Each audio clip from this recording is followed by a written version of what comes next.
Hello friends, आजच्या video session मध्ये आपण पाहणार आहोत इयत्ता 7वी मराठी पाठ 8वा गचक अंधारी या प्रकरणाचा आज आपण या ठिकाणी संपूर्ण स्वाध्याय पाहणार आहोत। चला तर मित्रांनो, आजच्या व्हिडिओ सेशनला सुरुवात करूया।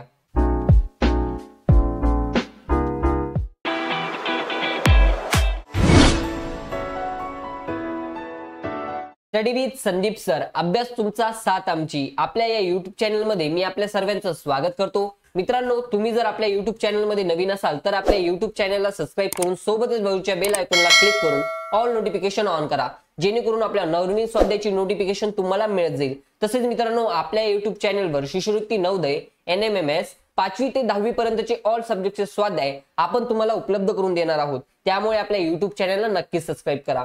पाहूया मित्रांनो, पहिला प्रश्न, खालील वाक्य वाचा, प्रत्येक घटनेमागील तुम्हाला जाणवलेली कारणे या ठिकाणी आपल्याला लिहायला लावलेले आहे। त्यामधील पहिला प्रश्न, सदा मडकी विकून येताना गाढवाच्या पाठीवर बसून येत असे। याचं कारण आहे ते म्हणजे सदा गाढवाच्या पाठीवर मडकी लादून ती विकायला शेजारच्या गावी जात असते।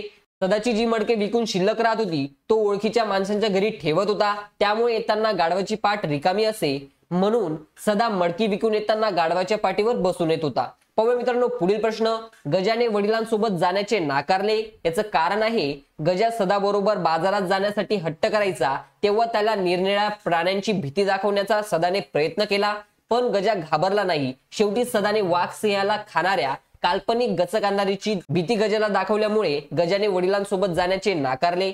पाहूया मित्रांनो, पुढील प्रश्न, वाघ सदाच्या दुप्पट हळू लागला। याचं कारण आहे सदा गाढव समजून वाघाच्या पाठीवर बसला होता, परंतु वाघाला वाटले आपल्या पाठीवर गचक अंधारी बसले आहे व सदाला कळाले की आपण गाढवाच्या पाठीवर नाही तर वाघाच्या पाठीवर बसलो आहे, तेव्हा सदाला कापरे भरले।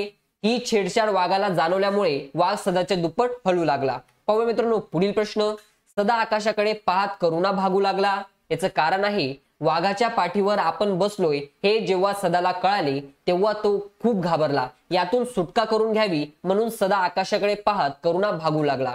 पाहूया मित्रांनो, पुढील प्रश्न, प्रश्न क्रमांक 2, खालील मुद्द्यांवर 2-3 वाक्यात आपल्याला माहिती लिहायला लावलेली आहे। ते मुद्दे खालीलप्रमाणे आहेत। पहिला म्हणजे सदाचा व्यवसाय, या ठिकाणी आपल्याला याबद्दल माहिती सांगायची आहे। पाहूया, सदा गाडगी मडकी बनवायचा व शेजारील गावात जाऊन ती विकायचा, हा त्याचा व्यवसाय होता। गाडगे मडक्यांची वाहतूक करण्यासाठी तो गाढवाचा उपयोग करायचा। सदाचा मुलगा गजानन, याविषयी आपल्याला माहिती सांगायची आहे। सदाच्या मुलाचे नाव गजानन होते, त्याला कळू लागल्यावर तो बाबांना बाजारात नेण्यासाठी हट्ट करू लागला, बाबांच्या मागे लागू लागला। एकदा तर गजानन जाण्यासाठी हट्ट करू बसला, सदाने त्याला खूप समजवण्याचा प्रयत्न केला, पण तो हट्ट सोडत नव्हता। पाहूया मित्रांनो, पुढील प्रश्न, सदाची झालेली फजिती या ठिकाणी आपल्याला सांगायची आहे। ती म्हणजे सदा काळोखात आपल्या गाढवाला शोधत होता, गाढवाला शोधत शोधत त्याच्या घराच्या मागच्या खिंडारात आला, अंधारात गाढव समजून तो तिथे असलेल्या वाघावर बसला। सदाला जेव्हा आपण वाघाच्या पाठीवर बसलो हे कळाले तेव्हा तो खूप घाबरला। पाहूया मित्रांनो, पुढील प्रश्न, सदाने स्वतःची केलेली सोडवणूक या ठिकाणी आपल्याला सांगायची आहे।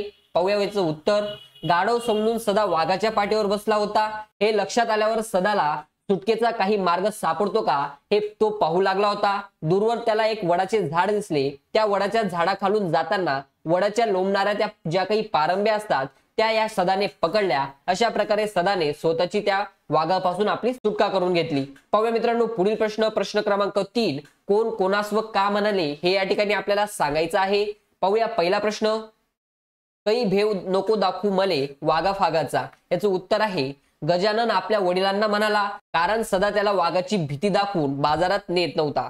पुढील प्रश्न, या वक्ती जंगलात कधी ना ते गचक अंधारी भेटली तर म्हणू नको मले। याचं उत्तर आहे सदा गजाननला म्हणाला, कारण गजानन सदाच्या मागे लागला होता, त्याचा हट्ट तो सोडत नव्हता, त्याला घाबरवण्यासाठी सदा त्याला म्हणाला। पाहूया पुढील प्रश्न, गचक अंधारी झटके देऊ राहिली।